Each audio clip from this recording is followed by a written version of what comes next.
Fabriqué par Binge Audio. Salut, c'est Thomas Rozek. En ces temps d'incertitude, il est bon de pouvoir se raccrocher à quelques valeurs sûres. Par exemple, le fait que, pandémie ou pas, la fin des vacances scolaires soit synonyme de la ressortie du placard du fantasme tenace et ancestral que les personnes bénéficiant de l'allocation de rentrée s'en servent, non pas pour acquérir des cahiers et autres fournitures scolaires pour leurs bambins, mais bien pour se payer des écrans plats, des chaussures de marque et des téléphones dernier cri. Outre le fait que cette affirmation soit à peu près aussi fausse que stupide, elle est surtout l'illustration de l'impossibilité de se débarrasser de l'idée reçue selon laquelle les pauvres, puisque c'est d'eux qu'il s'agit, sont incapables de gérer un budget. C'est d'ailleurs bien pour ça qu'ils sont pauvres, parce que sinon, ils seraient riches, c'est évident. Plus globalement, ça devrait nous interroger. Pourquoi est-ce qu'on, en tant que société, déteste les pauvres ? C'est la question qui est au cœur de nos 3 prochains épisodes, signés Maëlle Diallo et Solène Moulin, 3 épisodes qui forment une série qu'on a baptisée « Salauds de pauvres ». Bienvenue dans Programme B.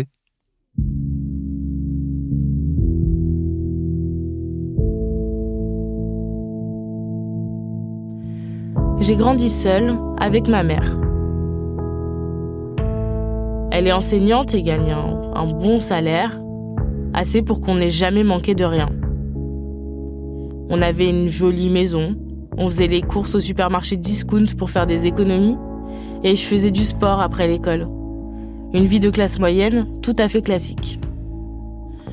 Bon, après, même si on n'était pas précaire, on pouvait pas tout se permettre, et je me rappelle que j'avais honte de mes biscuits discount et de mes vêtements de seconde main à l'école. Je voulais pas qu'on me prenne pour une pauvre.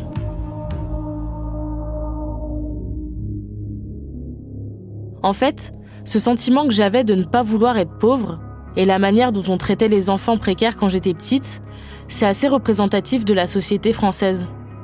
Dans notre pays, on a construit tout un système visant à discriminer les personnes en situation de grande précarité, et ça commence dès l'enfance, avec les préjugés qu'on récupère de nos parents et qu'on répète à l'école.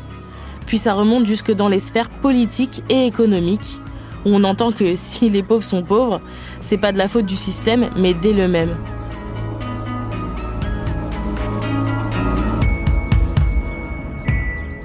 Et malgré les fins de mois difficiles avec ma mère, j'ai appris récemment, en lisant des rapports de l'Observatoire des inégalités, que j'avais eu de la chance. Notre situation n'avait rien de banal. Parce qu'en fait, c'est rare, quand on est une femme seule avec des enfants à charge, de ne pas tomber dans la grande précarité. C'est en repensant à mon enfance que j'ai commencé à me poser la question qui sera le cœur de cette série. Qu'est-ce que ça veut dire être pauvre en France en 2021 ?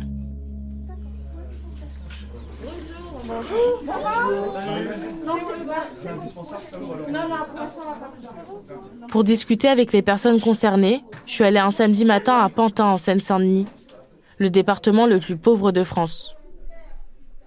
Là-bas, le Secours populaire organise des distributions alimentaires. Je me suis mêlée aux bénévoles et j'ai écouté les histoires des uns et des autres. Bon alors, c'est parti, tout le monde est là ? On est chaud ? Oui, on est chaud. Donc merci à vous d'être venus. On a plein de jeunes qui viennent de nous donner un coup de main. Donc Caroline, tu vas donner les informations sur la distribution qui est avec toi. Alors, qui est avec moi comme d'habitude. Donc les 3 tuteurs, vous prenez 1, 2, 3, chacun 1, pour expliquer effectivement le fonctionnement sur les navettes, les choses à contrôler, l'heure, etc. Il est 9h du matin, tout le monde s'active puis se regroupe autour de Marilène pour le brief. Chaque bénévole a un poste défini, que ce soit accueil, navette entre les réserves de nourriture et les bénéficiaires, préparation des paniers de courses, et puis il faut aussi former les petits nouveaux. Et ensuite, là, tu vois, tu as des petites cases. Et donc, à chaque fois, tu arrives et tu dis, donc, voilà, ils ont au choix entre du poisson, du poulet ou des steaks hachés. Donc, tu coches la case. Ensuite, c'est pareil, ils ont au choix entre des pâtes, du riz et du couscous. Donc tu coches la case. Pareil pour petit pois haricots verts. Après tu remplis ça et ensuite après tu dois récupérer l'argent parce qu'il y a une participation financière. Et cette participation en gros c'est de 2 euros si la personne est toute seule. C'est de 3 euros s'il y a 2 ou 3 personnes. Et à partir de 4 personnes c'est 4 euros. Et voilà, et après du coup tu verras, on ira là-bas pour ramener la commande, l'argent et donner le panier. Ah, c'est ça. Ouais, non, t'inquiète, faire un ou deux tours à blanc et ça se passera bien je pense. En essayant de parler aux bénéficiaires, 2 choses sont revenues systématiquement. Personne ne veut témoigner sans promesse d'anonymat et très peu de gens acceptent, malgré la longue file d'attente. Même après quelques minutes de négociation et de discussion, impossible d'approcher mon micro. Dans ma courte carrière de journaliste, ça ne m'est jamais arrivé. Pourtant, j'ai déjà fait des micro-trottoirs sur des sujets bien plus clivants que la pauvreté. Mais là, en allant vers les premiers concernés, je me heurte à un mur.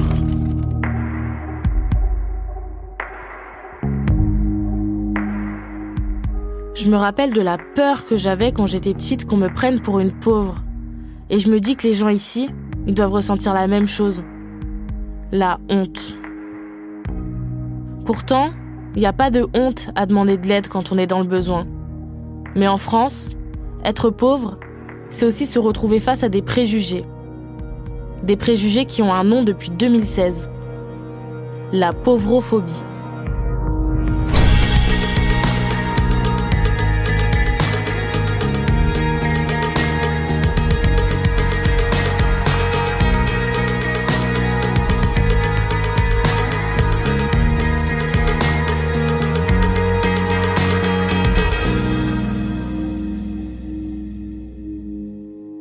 C'est le mouvement ATD Quart Monde qui a mis un mot sur les discriminations subies par les personnes en grande précarité.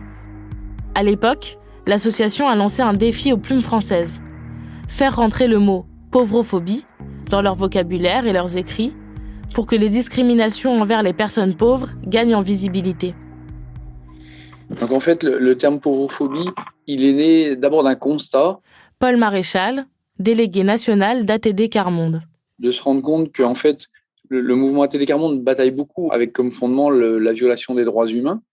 Et on s'est rendu compte que parfois, les droits n'étaient pas respectés, mais pour des raisons qui étaient presque un refus de droit, et en fait un rejet, une incompréhension des personnes en situation de grande pauvreté.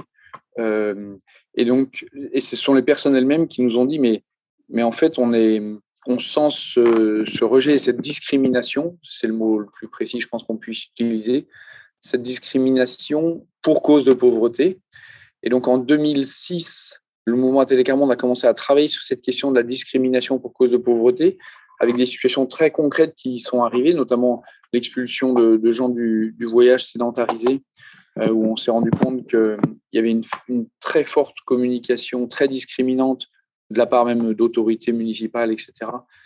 À la fois parce que c'était des personnes issues de la communauté des gens du voyage, mais particulièrement pour les personnes, par exemple, qui n'étaient pas propriétaires mais locataires parmi celles-ci, et donc qui étaient vraiment discriminées pour des questions de pauvreté. Et on a eu d'autres situations comme ça, où des gens étaient expulsés d'un musée, etc., parce que, manifestement, ils étaient issus de la grande pauvreté, ou des refus de couverture maladie universelle, par exemple. Des médecins qui refusent un rendez-vous à un patient parce qu'il annonce qu'il a la couverture maladie universelle, ou des enfants interdits d'école parce qu'ils sont inscrits à l'école, leur domicile est inscrit soit à la mairie, soit dans un centre d'hébergement d'urgence, soit dans un hôtel social. Et donc, on était témoins de ça, et avec beaucoup de difficultés pour saisir la justice presque. Et donc, le mouvement a décidé de lancer un vrai travail pour que la discrimination pour cause de pauvreté soit vraiment reconnue par la loi. Et petit à petit, en 2016, finalement, ça a été choisi comme 21e critère. Et à ce moment-là, on a cherché un nom pour cette discrimination pour cause de pauvreté. Et donc, il y a eu un grand travail, une très large consultation avec plein de propositions de noms. Il y a eu une dizaine de noms proposés. Et puis, on a fait voter un peu les gens. Et on a choisi ce nom de pauvrophobie, un petit peu avec cette notion comme l'homophobie ou la xénophobie. C'est-à-dire un rejet des personnes très pauvres, notamment à cause de la peur, phobie, mais qui induit ensuite des vrais problèmes de rejet, d'exclusion et de discrimination liés à la pauvreté. La première fois que j'ai entendu le mot pauvrophobie, c'était dans un documentaire. Pourquoi nous détestent-ils, nous les pauvres, de Sarah Carpentier et Michel Pouzol. Alors comme ça, il paraît que les pauvres n'aiment pas travailler. C'est étrange pourtant. J'ai l'impression que je n'ai jamais autant travaillé justement que quand j'étais pauvre. Dans son film, Michel Pouzol raconte son propre combat contre la misère et démonte les clichés véhiculés sur la pauvreté. C'est vers lui que je me suis tournée pour comprendre ce que ça voulait dire, être pauvre. Vous passez votre vie à régler des problèmes au quotidien que les autres n'ont pas réglés. Jamais. Je vais vous prendre un exemple que j'ai raconté plein de fois. Donc, qui est pas nous dans le cabanon où on était, on avait un seul radiateur, un petit radiateur électrique, et une nuit il a claqué. Donc le matin, quand on s'est réveillé, il faisait 5 degrés dans les chambres, enfin les deux petites chambres, celle que je partage avec ma femme et celle des enfants. Ça représente la température d'un réfrigérateur intérieur. J'ai appris ça après. Donc, autant vous dire qu'on était au frais, c'était en février, c'était très dur. La couette de mon fils avait gelé dans la fenêtre, il voulait pas se lever pour aller à l'école, enfin bon. Donc, je me disais, s'ils se lèvent, ils vont s'habiller, là-bas, ils mangeront à la cantine, ils seront au chaud, on verra bien comment on trouve une solution, on verra bien ce soir, mais bon. Et bon, ils vont à l'école, etc. Et je me rappelle que j'avais pas rien pour acheter un radiateur, rien, pas du tout. Alors, je sais pas du tout comment j'ai fait ce jour-là. Je sais pas à qui j'ai emprunté ou si on a eu une aide de la CAF ce jour-là, par hasard ou bon. En tout cas, on avait réussi à trouver une solution pour le radiateur le soir. Mais l'histoire du radiateur, elle s'est pas arrêtée là. C'est qu'il y a 2-3 ans, j'ai eu besoin d'acheter un radiateur électrique. Et donc, je suis allé, comme tout le monde, au supermarché du coin, voir le radiateur dont j'avais besoin. Et là, j'ai eu un choc parce que le radiateur que j'avais, celui qui avait claqué dans le cabanon à ce moment-là, qui était donc un truc vital, dans le rayon du supermarché, il coûtait 25 €. Et là, j'ai pris une claque dans la gueule parce que je me suis dit, donc c'est ça. Je n'avais même pas 25 € à mettre dans quelque chose de vital. Pas quelque chose pas pour aller au cinéma, pas pour aller boire un pot avec des copains, pas pour juste pas crever de froid dans notre cabanon. Je n'avais même pas ces 25 €. Et là, ça a fait tilt dans ma tête parce que, et je raconte souvent quand je témoigne sur cette histoire parce que je dis, voilà, c'est ça la pauvreté.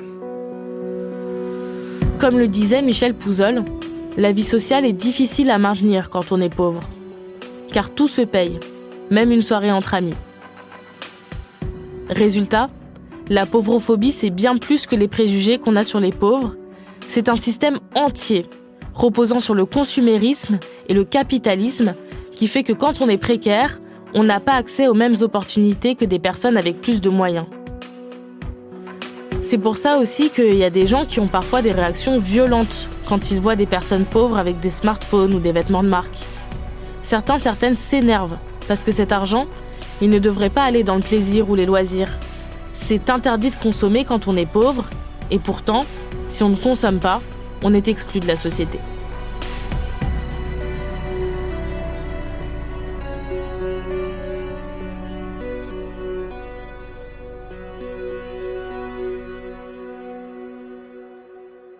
Alors, il y a plusieurs éléments.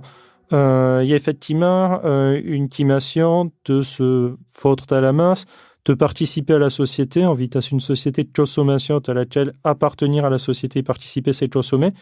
Denis Colombi, sociologue et auteur de « Où va l'argent des pauvres ? Fantasmes politiques, réalité sociologique ». On a des personnes qui ont envie de faire partie de la société, qui ont envie de s'intégrer, qui ont envie d'avoir une vie comme les autres. Ils ne sont pas simplement envie d'être pauvres.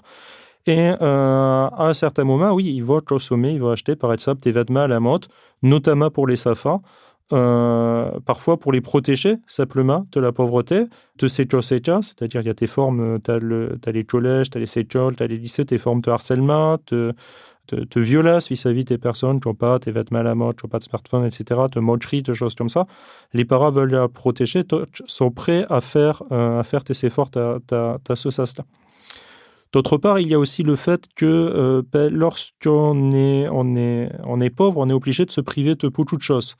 Dans une société qui, au contraire, nous incite à permanence à consommer, à acheter et à avoir des choses.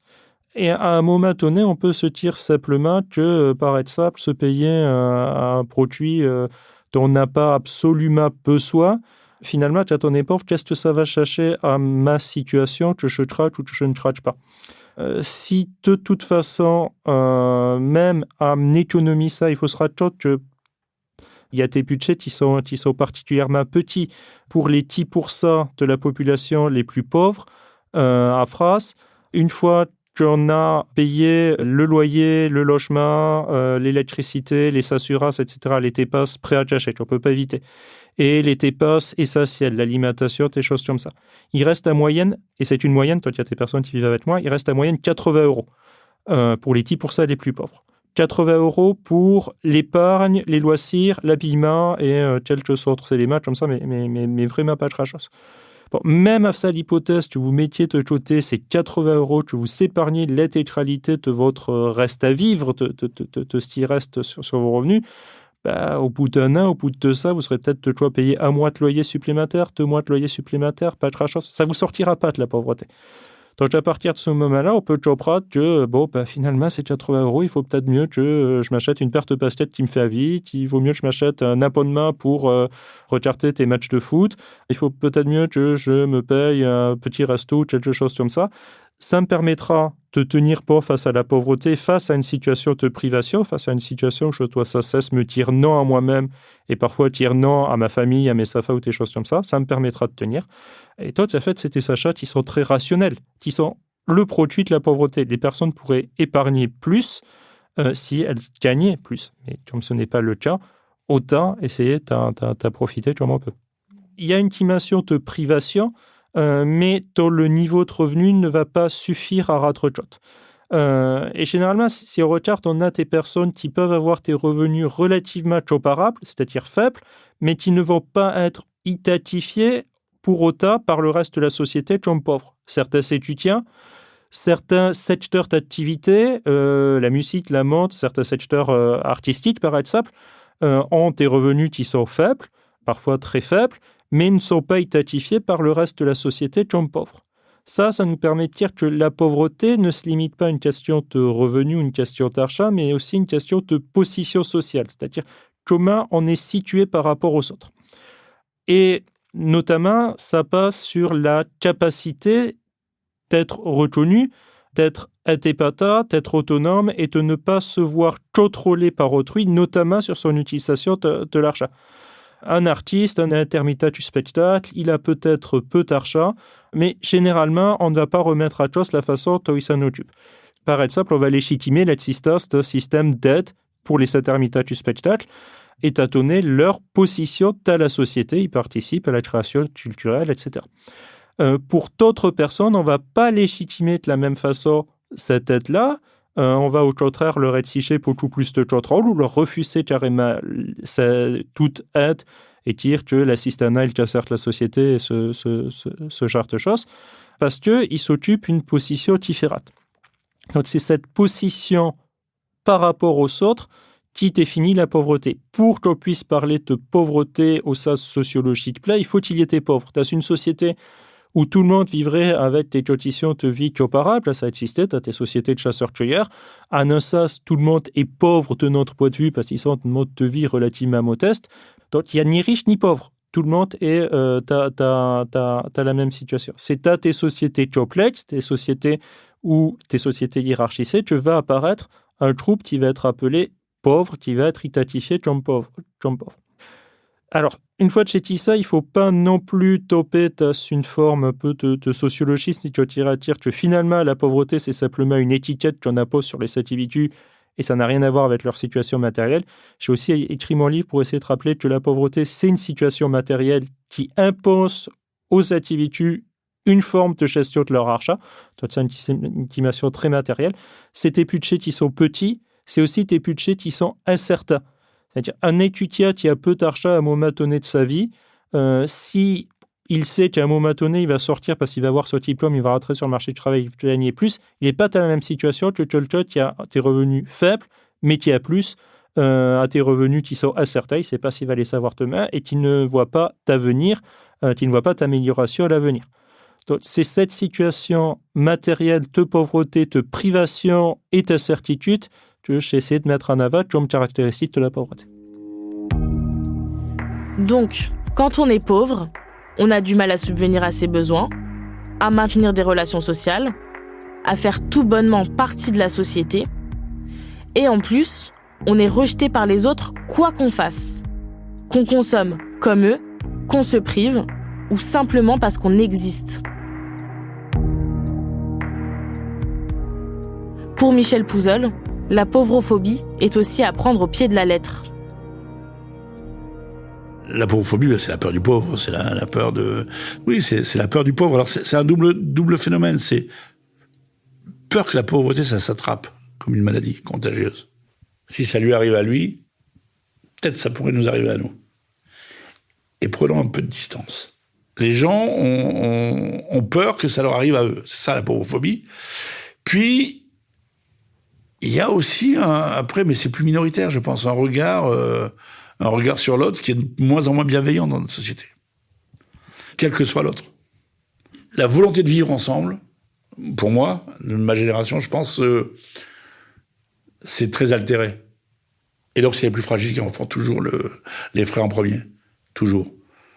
Et parmi les fragiles, les pauvres, ils se posent forcément là parce qu'ils n'ont pas de manière de répondre.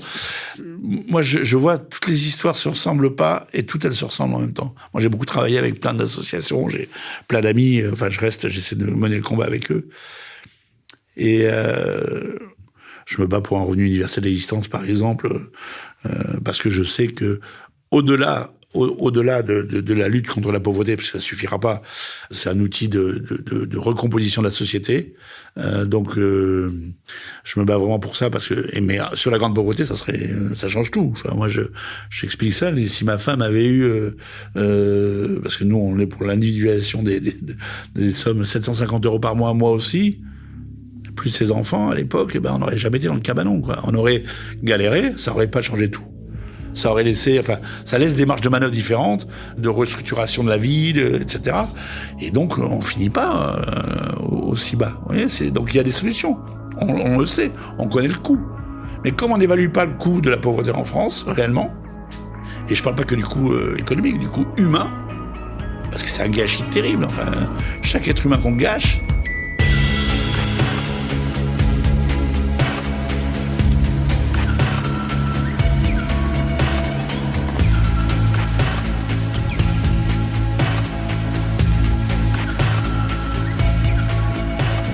la pauvreté comme une maladie que l'on peut attraper si on est trop proche des pauvres. Ça expliquerait pourquoi certaines préfèrent garder leur distance, fermer les yeux devant la précarité. Mais à trop fermer les yeux, on finit par les oublier, les victimes de la pauvreté. Pourtant, pour lutter contre ces effets, il faut la connaître de près, de l'intérieur, lui consacrer des études et des rapports. Dans le 2e épisode, on s'intéressera au profil des personnes précaires, s'il y en a un, et à la manière dont tout un tas de caractéristiques, mêlées à du déterminisme, peuvent mener à la pauvreté.